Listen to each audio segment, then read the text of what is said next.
요즘 SNS만 보면 다들 나만 빼고 잘 사는 것처럼 느껴지죠. 좋은 차부터 시작해서 주기적으로 가는 여행까지 겉으로 보기에는 모두 행복해 보이고 아무 걱정 없는 것처럼 보이는데 실제 통계를 보니까 현실은 정반대더라고요. 그래서 오늘은요, SNS에서 볼 수 있는 비현실적인 모습 말고 진짜 요즘 서민들의 평균 자산과 연봉에 대해서 이야기를 해드리려고 해요. 우리가 살아가면서 서민이라는 말은 정말 흔하게 듣지만 진짜 서민에 대한 정의는 갈수록 모호해지고 있죠. 정치권에서도 선거철마다 서민을 위한다 라고 구호를 외치지만 어느 정도가 있어야 서민인지 명확한 기준을 알고 있는 사람은 거의 없습니다. 원래 서민은 특별히 부유하지도 가난하지도 않은 평범한 시민층을 가리키는 단어인데 특히 요즘은 SNS 비교 문화 때문에 이 기준이 심각하게 왜곡되는 게 사실이죠. SNS에서는 마치 모든 사람이 연봉 1억은 되는 것 같고 외제차에 집 하나씩은 가지고 있고 다들 돈 걱정 없이 사는 것처럼 보이잖아요. 매일같이 그런 컨텐츠들을 보다가 정작 정상적인 삶을 사는 보통의 사람들을 보면요, 오히려 초라해 보이기도 하는 것 같아요. 현재 대한민국에서 혼자 사는 1인 가구는요, 2023년 기준으로요 782만 9천 가구로 전체 가구의 35.5%를 차지한다고 하는데 1인 가구의 비중은요 계속해서 늘어서 2025년에는 약 37%까지 증가할 거라고 하더라고요. 즉 지금은 세 가구 중에 한 가구 이상이 혼자서 살고 있는 셈이죠. 그럼 1인 가구들의 진짜 경제 상황은 어떨까요? 통계청과 한국은행이 발표한 자료에 따르면요, 2024년 현재 1인 가구의 평균 자산은 약 2억 1천만 원대로 전체 가구 평균의 약 39.3% 수준이고요. 부채 규모를 봐도 1인 가구는 평균 4천만 원대로 전체 가구 평균 부채에서 44% 수준이고요. 중앙값 기준으로는 1인 가구 자산은 9,500만 원, 1인 가구 부채는 4,100만 원 정도가 됩니다. 물론 성별과 연령대를 가리지 않은 평균이라서 1인 가구 기준으로는 조금 높은 감이 있죠. 반면에 부부로 구성된 2인 가구의 자산은요 상대적으로 훨씬 많았는데요. 실제 통계에 따르면요 2인 가구의 평균 자산은 약 5억 6,300만 원 수준에 평균 부채는 약 7,500만 원 정도가 된다고 하고 2인 가구의 평균 중앙값은요 자산 3억 2천만 원 정도에 부채는 6,300만 원 정도가 됩니다. 안 그래도 요즘 2인 가구 대부분은 맞벌이를 하고 있잖아요. 아이를 낳지 않았으면 상대적으로 몸이 자유롭기 때문에 일을 많이 할 수가 있겠죠. 그래서 당연히 2인 가구는 1인 가구보다 소득 수준이 안정적이고 비교적으로 자산도 서로의 자산을 합쳤기 때문에 2배 가까이 되는 모습이라는 걸 알 수가 있습니다. 그리고 이어서 이번에는 연령대별 평균 자산 현황에 대해서 살펴보겠습니다. 사람 나이에 따라 자산은 일정한 생애 주기 패턴을 보이는데요. 보통 30대 미만 청년층은요 아직 사회 초년생이 많기 때문에 자산의 규모 자체가 크지 않은 편입니다. 통계에 따르면요 30대 미만 가구의 평균 자산은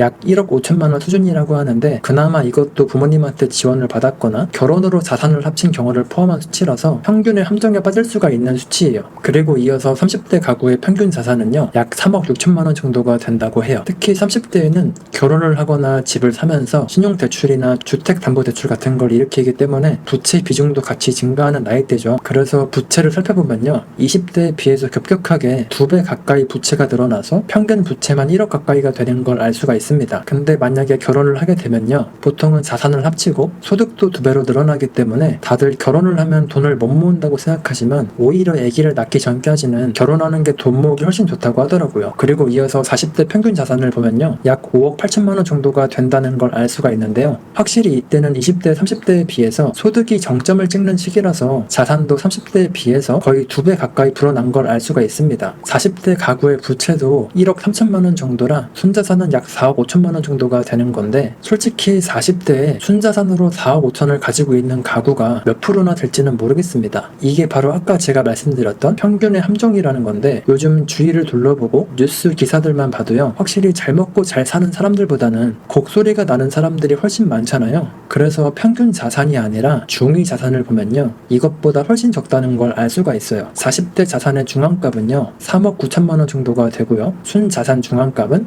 2억 9천만 원 정도가 됩니다. 40대의 남들처럼 성실하게 살았는지 안 살았는지는 매년 해외여행을 다니고 무슨 차를 타고 어디에서 사는지보다 순자산이 3억 정도가 없다면 남들보다 어쩌면 뒤처지고 있다는 이야기이기도 하겠죠. 그리고 이어서 50대도 살펴볼게요. 50대는 40대랑 크게 차이가 나진 않지만 연령대별로 봤을 때는요 가장 자산이 많은 나이대인데요 약 6억 1천만 원의 자산을 가지고 있고 순자산은 5억 1천만 원 정도가 됩니다. 50대는 보통 자녀 교육 교육비나 자녀 결혼 비용으로 지출을 크게 하기도 하지만 내 집 마련을 미리 해뒀던 사람들은요, 부동산의 가치가 크게 올라서 자산의 가치도 따라서 오른 경우가 많다고 해요. 그리고 마지막으로 60대 이상에서는요, 평균 자산이 약 5억 8천만 원 수준으로 여전히 높은 편이긴 한데 60대에는 보통 은퇴를 하기 때문에 그동안 모아놓은 돈으로 살거나 월에 200에서 300 가까이 받는 그런 일자리를 구해서 사는 분들이 많기 때문에 60대 이후부터는 자산이 지속적으로 감소를 하는 경우가 많습니다. 특히 60대 이후 가구의 자산은요, 부동산 비중이 80% 이상으로 아주 높은 편이고요. 금융자산의 비중은 10에서 15%에 불과하다고 하는데요. 즉,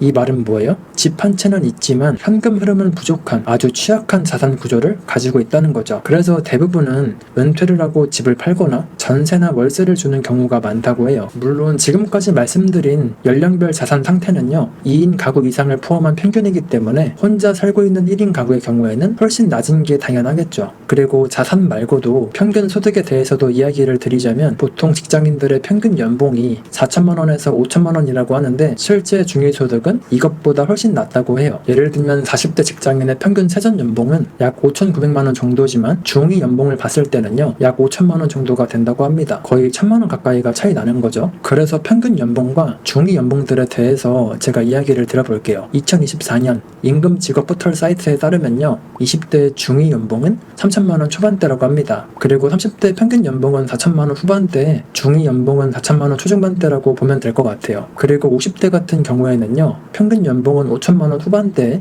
중위 연봉은 4천만 원 초중반대라고 보면 되고요. 60대 평균 연봉은 4,600만 원에 중위 연봉은 3,100만 원이라고 합니다. 듣기에는 되게 많아 보였죠? 제가 말씀드린 연봉 같은 경우에는요, 일반적으로 받는 기본급 월급에다가 각종 수당부터 시작해서 상여금이나 성과급까지 다 더한 연봉이고요. 제가 말씀드린 연봉은 상대 표준 오차도 작은 편이라서 거의 정확한 수치라고 볼 수가 있습니다. 저 같은 경우에는 지금 30대 초반이니까 한 달에 333만 원 이상 벌면 중위 연봉에 해당하는 거고요. 375만 원 정도 벌면 30대 초반 평균 연봉에 해당을 하고요. 만약에 한 달에 440만 원 이상을 벌면요, 30대 초반 상위 25%에 해당을 하는 겁니다. 여러분도 한번 영상을 멈춰보시고 내가 평균에 해당하는지 아니면 상위 25%에 해당하는지 계산해보셔도 좋을 것 같아요. 어쨌든 지금의 자본주의 사회에서 인생을 잘 살아간다는 건 남들한테 내가 어떻게 보여지는지 비교하는 것보다 내가 지금 남들보다 얼만큼의 자산을 모았고 얼만큼의 돈을 버는지가 더 중요한 것 같다고 생각해요. 물론 돈이 인생의 기준이 될 수가 없겠지만 그래도 살아가는데 돈이 무조건 필요하잖아요. 내 나이대에 비해서 평균 정도는 돈이 있어야 되고 그리고 평균 정도는 벌어야지 나이 먹고 고생은 안 할 거라고 생각하는데 각자 가치관이 다르고 각자 추구하는 인생의 철학이 다르니까 꼭 평균에 미달이 된다고 해서 잘못된 인생은 아니긴 합니다. 각자 생각하는 게 다르기 때문에 어떤 사람이든 어떻게 살던 그 사람의 인생이기 때문에 다 리스펙하고 존중합니다. 어쨌든 오늘 영상으로 이야기를 하고 싶었던 건요, 남들은 다 이만큼 버는데 나만 못 버는 것 같고 남들은 다 좋은 곳 놀러가고 행복한 것 같은데 나만 불행한 것 같은 그런 착각에 빠지는 사람들이 없으면 해서 간단하게 만들어 봤습니다. 그렇다고 해서 절대로 평균의 함정에 빠지지도 말고 SNS에서 남들이 다 놀러 다니고 비싼 거 먹고 다닌다고 해서 괜히 남들 생활 수준에 맞추면서까지 무리하게 대출을 쓰거나 과소비하지 말고 내 페이스대로 살아가는 게 가장 건강하게 사는 거라고 생각해요. 안 그래도 최근 뉴스에서도 젊은 세대들의 카드 빚이나 신용 대출이 증가하고 있다는 뉴스 기사도 많던데 아무래도 그 원인 중에 하나가 SNS로 인한 과시 소비 심리겠죠. 괜히 남들의 천장과 내 바닥을 비교하지 마세요. 저라는 사람 자체는요, 남들 눈치 안 보고 트렌드 같은 걸 쫓는 걸 싫어해서 진짜 다행인 것 같아요. 저는 그냥 가끔 한 번씩 배달 시켜 먹고 좋아하는 사람들이랑 가끔 외식하고 그것만 해도 저는 행복하더라고요. 그리고 열심히 성장하고 돈 벌고 자산을 모으는 거, 저는 더 이게 설레고 재밌는 것 같아요. 제 3자의 입장에서 봐도 저라는 사람 자체가 너무 계산적이거나 인간미가 없는 것 같은 거 저도 잘 알고 있는데 아마 저 같은 부류의 사람들은 공감하실 거라고 생각해요. 여러분은 평균에 해당하시나요?